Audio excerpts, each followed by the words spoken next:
शपथविधी सोहळ्यावर शिंदे गटाकडून नाराजी व्यक्त करण्यात आलेली आहे। शपथविधी सोहळ्यामध्ये नियोजनाचा ढिसाळपणा होता असं शिंदे गटाचे प्रवक्ते किरण पावसकर यांनी म्हटलंय।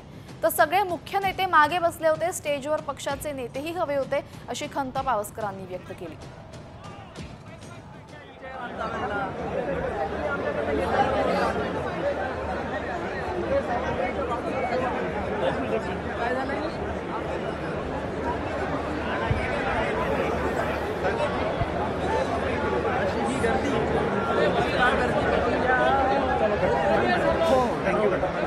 शिष्टाचार विभाग शासनाचा जो आहे आणि शासनाने ठेवलेला कार्यक्रम होता, हा काही उच्च पक्षाने असा ठेवलेला नव्हता, तरी पण त्याच्यामध्ये थोडाफार नाही म्हटला तरी ढिसाळपणा झालेला होता।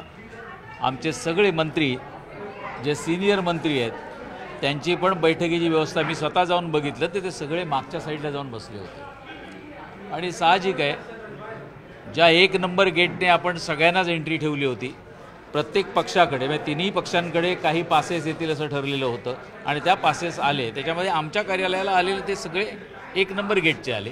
त्याच्यामुळे थोडा हा अभाव असा आहे हे सांगण्याविषयी काय लाजण्याची गरज नाही। तर शपथविधी सोहळ्यामध्ये ढिसाळपणा झाला असं पावसकरांनी म्हटलेलं आहे।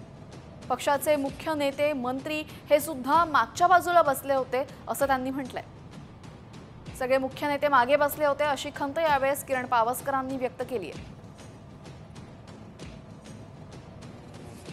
शपथविधी सोहळ्यामध्ये नियोजनाचा ढिसाळपणा झाल्याचं किरण पावसकरांनी म्हटलेलं आहे आणि काही पासेस नेत्यांना देण्यात आले होते, मात्र ते पासेस देताना सुद्धा